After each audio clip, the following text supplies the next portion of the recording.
Bonsoir, bonsoir et bienvenue dans mes chroniques du droit. Bon, concernant la thématique sur le droit civil 1, qui porte sur le droit des personnes, nous avons vu c'est quoi la personnalité juridique et le début de la personnalité juridique, c'est-à-dire comment acquérir la personnalité juridique. Qui dit acquisition dit aussi perdre. Parce que si on acquiert une personnalité juridique, ça veut dire qu'on peut aussi la perdre. Donc, aujourd'hui, nous allons voir la perte de la personnalité juridique.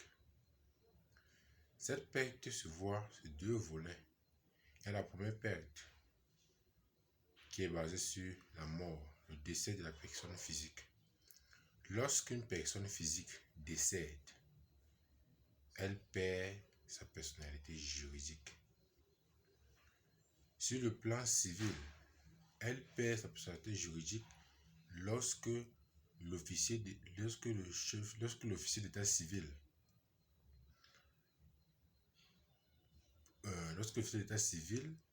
fait un certificat de décès.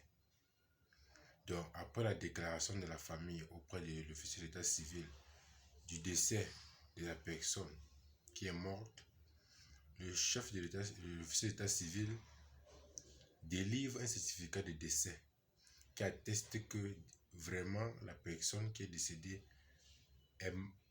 perd sa personnalité juridique. Maintenant, il y a aussi l'incertitude d'existence qui se penche aussi sur deux volets, d'où il y a l'absence et la disparition.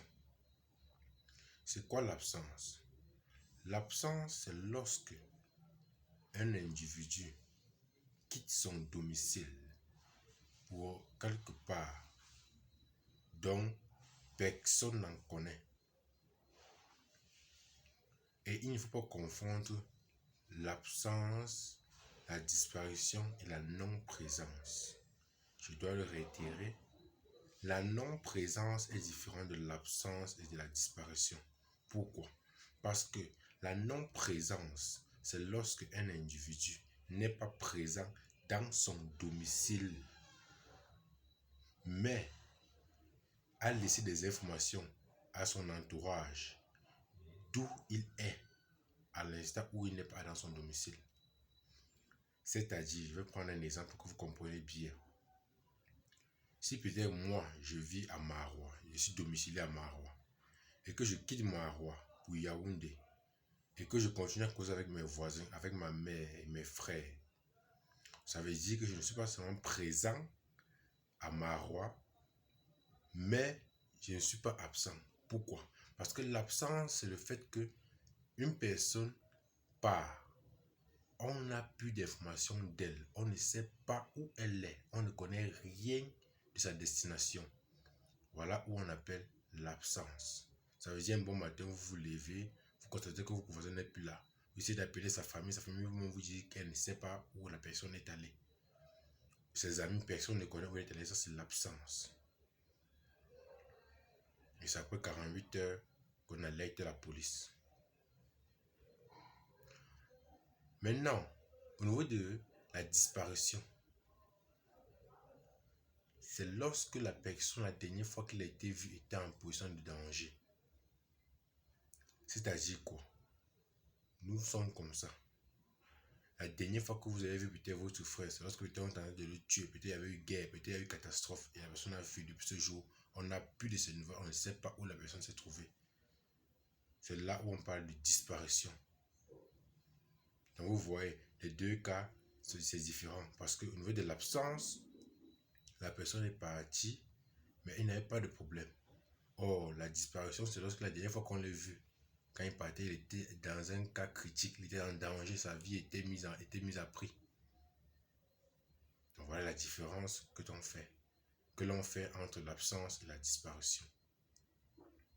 Maintenant, lorsque quelqu'un est absent, qu'est-ce qui se passe?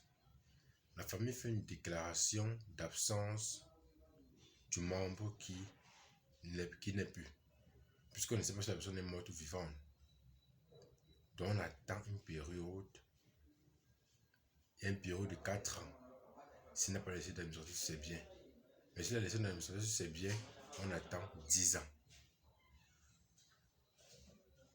Voilà. Donc, s'il vient avant 10 ans qu'il était marié, qu'il avait les biens, qu'il a laissé l'administration de ses biens, il vient récupérer tous ses biens comme il a laissé. S'il n'a pas laissé un administrateur de ses biens, les chefs d'état civil vont déléguer, le procureur, n'est-ce pas, va déléguer une personne qui sera en charge d'administrer ses biens pendant les 4 ans.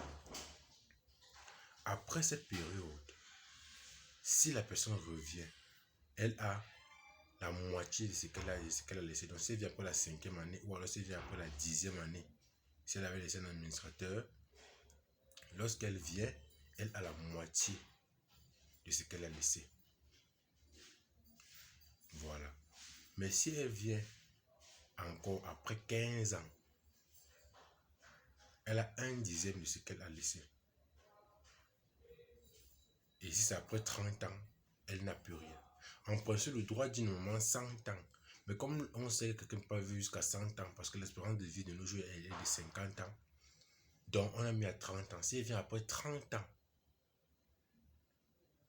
c'est qu'elle